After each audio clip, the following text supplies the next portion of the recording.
चलिए फ्रेंड्स, आज की इस वीडियो में हम जानेंगे कि जो हमारा फ्रिज में, एसी में, डीप फ्रीज़र में, वाटर कूलर में जो हमारा कंप्रेसर लगता है वो कैसे काम करता है।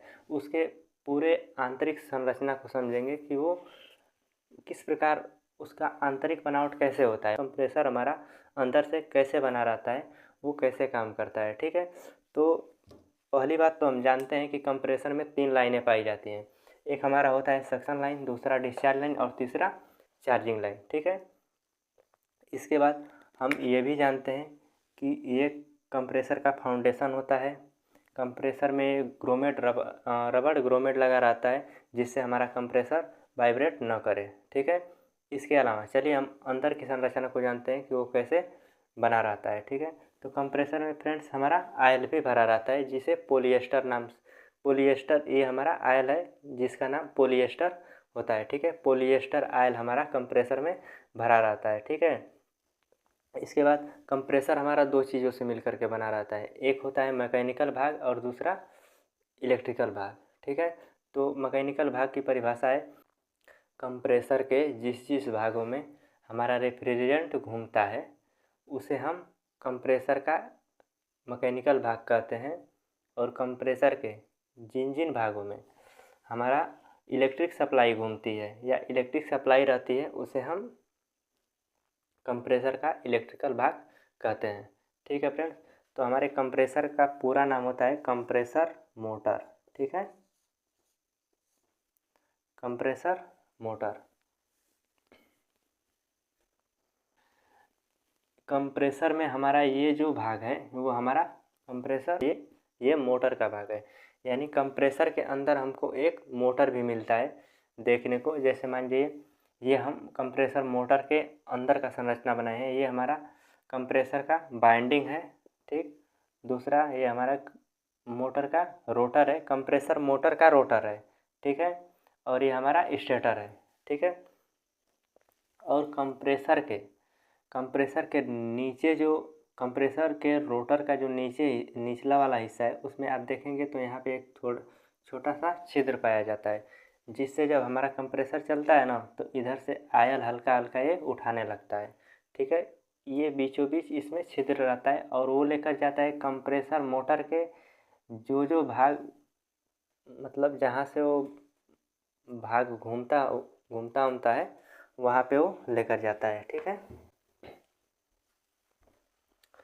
जिन भागों पे हमारा कंप्रेसर का लुब्रिकेशन होता है या कंप्रेसर मोटर जहाँ से हमारा घूमता है, यहाँ पे मान लीजिए यहाँ पे इसका जोड़ है, तो जहाँ जहाँ पे जोड़ होता है यहाँ पे जोड़ है तो यहाँ से आयल उठाता है नीचे से और उसको जहाँ जहाँ उसका जोड़ है वहाँ पे ले जा कर के छोड़ देता है जिससे उसकी जो लुब्रिकेशन है पूरा बना रहता है। ठीक है, इसके बाद बाइंडिंग से देखेंगे तो एक लीड निकली हुई है जिसको हम कनेक्शन टर्मिनल के नाम से बाहर जानते हैं। ठीक है, कनेक्शन टर्मिनल के नाम से जानते हैं जिसमें एक होता है कॉमन, दूसरा रन और तीसरा स्टार्ट।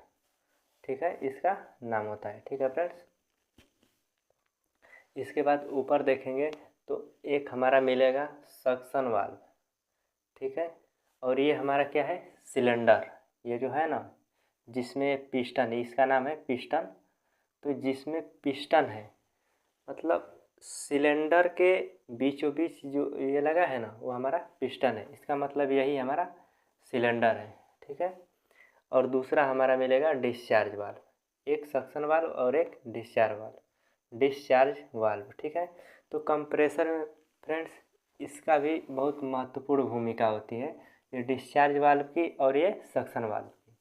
ठीक है, इसके बाद आता है हमारा क्रैंकशाफ्ट। ठीक है, और क्रैंकशाफ्ट पिस्टन को जो मिला के रखता है उसे हम बोलते हैं कनेक्टिंग रॉड। ठीक है, मतलब पिस्टन और क्रैंकशाफ्ट को कनेक्टिंग वाल्व जो है कि जोड़ करके रखता है। इसके बाद हमारा चार्जिंग लाइन आती है, रोटर, डिस्चार्ज लाइन, स्टेटर। ठीक है, ये हमारा मोटर का स्टेटर है। इसके बाद देखेंगे तो मोटर के नीचे, जस्ट मोटर के नीचे हमारा एक बैलेंस स्प्रिंग लगा रहता है। जिससे हमारा मोटर जब चालू करें, कंप्रेसर को जब चालू करें तो इसमें जो वाइब्रेट हो उसको एब्जॉर्ब कर लें, नहीं तो इसमें बहुत ज़्यादा शोर होने लगेगी। ठीक है फ्रेंड्स, और वाइब्रेशन भी होगा, आवाज़ भी होगी। ठीक है, इसके लिए हमारा एक बैलेंस दोनों तरफ, मोटर के दोनों तरफ देखेंगे तो बैलेंस स्प्रिंग लगी रहती है। आइए देखते हैं कि ये हमारा पिस्टन और सिलेंडर, ठीक है, कैसे काम करता है और इसमें सक्शन वाल्व और डिस्चार्ज वाल्व की क्या भूमिका होती है। ठीक है, मान लीजिए फ्रेंड्स, हम यहाँ पे अपना 220 वोल्ट एसी सप्लाई दे दिए। ठीक है, यहाँ पे जब हम मोटर को पावर देंगे, लाइट देंगे, तो क्या होगा कि हमारा मोटर ऐसे चलने लगेगा। ठीक है, मान लीजिए ये हमारा बाइंडिंग है, स्टेटर है, तो बीच में रोटर है, तो रोटर तो घूमेगा ही ना। जब ये इसको जब हम पावर सप्लाई देंगे, इसमें मैग्नेट बनेगा और मैग्नेट जो है इसको घुमाएगा रोटर को। ठीक है, तो जब हमारा रोटर घूमेगा फ्रेंड्स, तो यहाँ पे देख रहे हैं ना क्रैंक शाफ्ट, तो ये क्या होगा कि एक बार ऐसे करके घूमेगा। ठीक है ना, जब रोटर हमारा घूमेगा तो ऐसे ही घूमेगा ना, ऐसे जब घूमेगा तो क्रैंक शाफ्ट कभी इधर आएगा, फिर ऐसे घूम करके इधर आएगा, ऐसे बराबर होता रहेगा। तो जब फ्रेंड्स हमारा क्रैंक शाफ्ट राइट साइड में आएगा तो हमारा जो पिस्टन है ना वो पीछे की तरफ भागेगा, फिर लेफ्ट साइड में आएगा तो आगे की तरफ भागेगा, ऐसे जो है होता रहेगा। ठीक है, तो जब हमारा पिस्टन मतलब क्रैंक शाफ्ट राइट साइड में जाएगा तो पिस्टन हमारा पीछे की तरफ जाएगा। ठीक है फ्रेंड्स, जब हमारा पिस्टन पीछे की तरफ जाएगा तो ये सिलेंडर देख रहे हैं ना, सिलेंडर में दो हमारा जो वाल्व लगा है, तो डिस्चार्ज वाल्व क्या होगा कि जब पिस्टन हमारा पीछे की तरफ जाएगा तो इसमें वैक्यूम होगा। ठीक है, जब वैक्यूम होगा तो क्या होगा कि ये हमारा डिस्चार्ज वाल्व इधर की तरफ सटेगा, जब सटेगा तो आकर के यहाँ पे रुक जाएगा, मतलब इस रास्ते को ब्लॉक कर देगा। ठीक है, और सक्शन वाल्व हमारा ऐसे खुल जाएगा पीछे की तरफ, क्योंकि इसमें वैक्यूम हो रहा है ना, तो ये खुल जाएगा।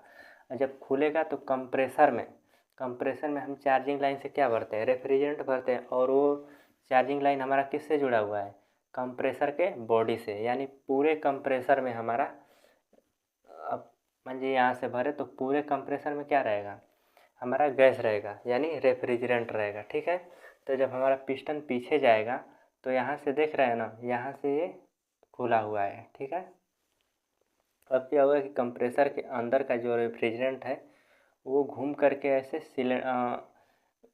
ऐसे सिलेंडर में चला जाएगा। ठीक है, जब हमारा पिस्टन पीछे जाएगा तो, और फिर जब हमारा पिस्टन आगे आएगा इधर प्रेशर जनरेट करेगा। ठीक है, जब प्रेशर इधर जनरेट करेगा तो हमारा सक्शन वाल्व जो है बंद हो जाएगा। ठीक है, ऐसे ढकेलेगा तो क्या होगा, ये तो हमारा सक्शन वाल्व ऐसे लगा है ना, तो ये आकर के बंद हो जाएगा, ऐसे आकर के सट जाएगा। ठीक है, और डिस्चार्ज वाल्व हमारा इधर अंदर की तरफ ऐसे खुल जाएगा, जब खुलेगा तो इसमें जो सिलेंडर में ऐसे जब पीछे की तरफ गया था तो कुछ रेफ्रिजरेंट अंदर गया था ना, वो रेफ्रिजरेंट क्या होगा कि अब ऐसे ढकेलेगा जब, तो सक्शन वाल्व तो हमारा बंद हो जाएगा, तो बचेगा क्या, डिस्चार्ज वाल्व खुल जाएगा। जब डिस्चार्ज वाल्व खुलेगा तो सिलेंडर के अंदर का पूरा रेफ्रिजरेंट ऐसे हो करके, अब रास्ता कहाँ बचा है, यही लाइन है। ठीक है, जिसको हम डिस्चार्ज लाइन के नाम से जानते हैं। तो अब क्या होगा कि जब ऐसे चलेगा तो डिस्चार्ज लाइन से होते हुए हमारा जो रेफ्रिजरेंट है वो बाहर की तरफ निकल जाएगा, और ये डिस्चार्ज लाइन जुड़ी रहती है हमारा कंडेंसर से। ठीक है, तो यहाँ से हमारा रेफ्रिजरेंट जो है कंडेंसर में चला जाएगा, कंडेंसर के बाद हमारा लगा रहता है फिल्टर, तो कंडेंसर से होते हुए फिल्टर में, फिल्टर के बाद कैपिलरी में, कैपिलरी के बाद एवापोरेटर में, एवापोरेटर के बाद हमारा फिर सक्शन लाइन से होते हुए गैस कहाँ पे आ जाएगी, इस कंप्रेसर मोटर में। ठीक है फ्रेंड्स, यही प्रक्रिया हमारी बार बार होती रहती है। बाकी जो है कि कंप्रेसर मोटर की बनावट हमारा सेम इसी तरह रहता है, कंप्रेसर अंदर ऐसे ही काम करता है। कंप्रेसर में जो हमारा आयल भरा जाता है वो होता है पोलिएस्टर आयल हमारा कंप्रेसर मोटर में भरा जाता है। ठीक है फ्रेंड्स, और इसी में हमारा रेफ्रिजरेंट भी भरा जाता है चार्जिंग लाइन से ही हम आयल को भी चार्ज करते हैं, यानी आयल को भी डालते हैं कंप्रेसर में, और चार्जिंग लाइन से ही हम जो है कि गैस को भी चार्ज करते हैं। ठीक है फ्रेंड्स, चार्जिंग लाइन हमारा बराबर बंद रहती है जब हमको मान लीजिए गैस चार्ज करना है या ऑयल उसमें डालना है, तभी उसको खोलते हैं, बाकी बराबर बंद ही रहता है। ठीक है।